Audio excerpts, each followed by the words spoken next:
사도행전 17장.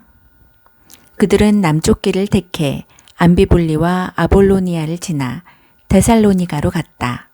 그곳에는 유대인 공동체가 있었다. 바울은 평소 하던 대로 그 시내의 회당으로 가서 3번의 안식일 동안 성경을 가지고 말씀을 전했다. 그는 그들이 평생 읽어온 성경 본문의 뜻을 풀어주었다. 그들로 하여금 메시아께서 반드시 죽임을 당하고 죽은 자들 가운데서 살아나야 하며 그 밖에 다른 길은 없으며 지금 여러분에게 소개하는 이 예수가 바로 그 메시아라는 사실을 깨닫도록 해주었다. 그들 가운데 일부가 설득되어 바울과 실라에게 합류했다. 그 중에는 하나님을 경외하는 그리스 사람들이 아주 많았고 귀족층 여자들도 여럿 있었다.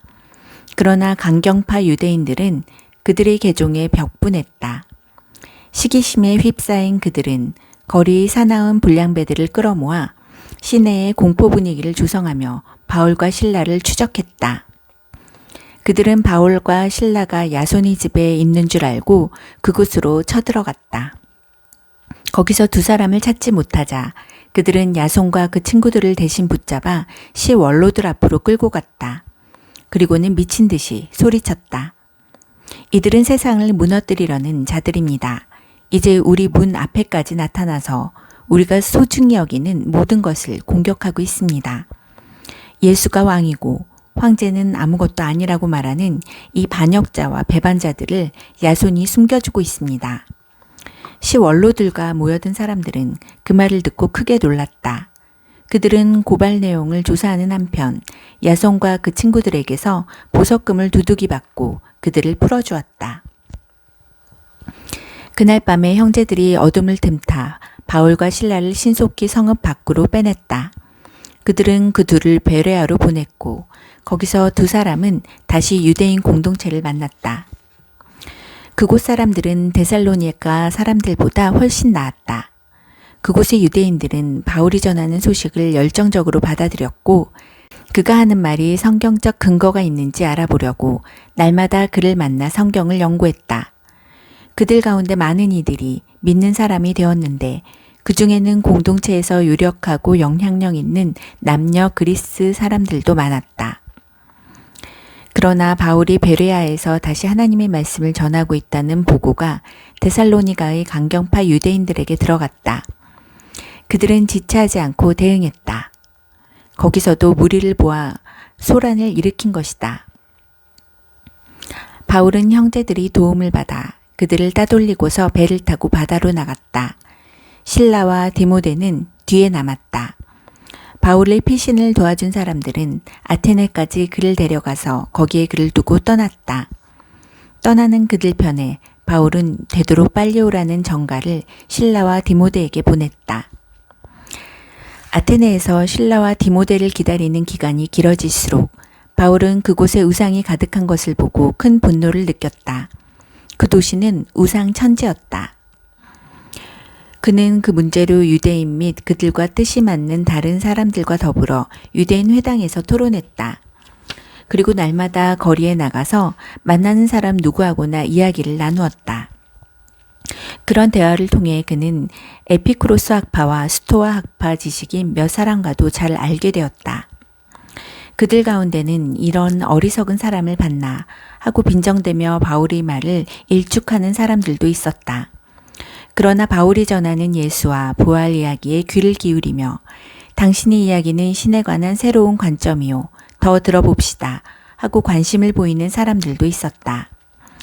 그 사람들이 함께 모여서 바울에게 아레오바고 법정에서 공개적으로 설명해 줄 것을 요청했다. 그곳은 주변이 한결 조용한 곳이었다. 그들이 말했다. 이 이야기는 우리에게 새로운 것이오. 우리는 이 같은 이야기를 한 번도 들어본 적이 없소. 대체 당신은 어디서 이런 생각을 찾아낸 것이오?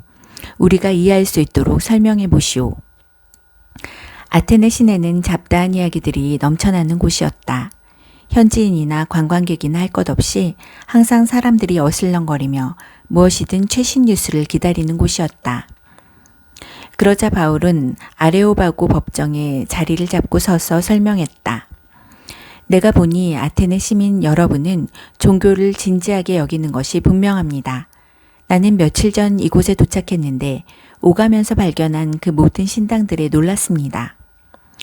아무도 알지 못하는 신에게라고 새겨진 신당도 있더군요. 내가 여기 온 것은 아무도 알지 못했던 그 신을 여러분에게 소개해야 하여 여러분이 대상을 분명히 알고 예배할 수 있도록 하려는 것입니다. 세상과 그 안에 있는 모든 것을 만드신 하나님, 하늘과 땅의 주님께서는 여러분이 주문 제작한 신당에 사시지 않습니다. 또한 자신을 건사하지 못해 옆에서 시중 들어줄 누군가가 필요하신 분도 아닙니다. 그분이 피조물을 만드셨지 피조물이 그분을 만든 것이 아닙니다. 그분은 무에서 출발해 온 인류를 지으셨고 이 땅은 살만한 좋은 곳으로 만들어 주셨습니다. 넉넉한 시간과 살만한 공간도 주셨습니다. 이는 우리가 어둠 속에서 더듬기만 하는 것이 아니라 실제로 그분을 만날 수 있도록 우리가 하나님을 찾을 수 있도록 하시려는 것입니다.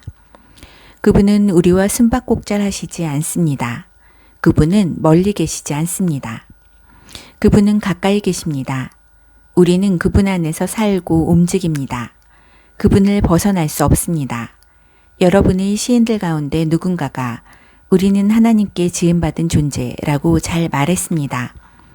과연 우리가 하나님께 지음받은 존재라면 우리가 석공을 고용해서 돌을 깎아 우리를 위한 신을 만들겠다는 것은 얼마나 얼토당토 않은 생각입니까?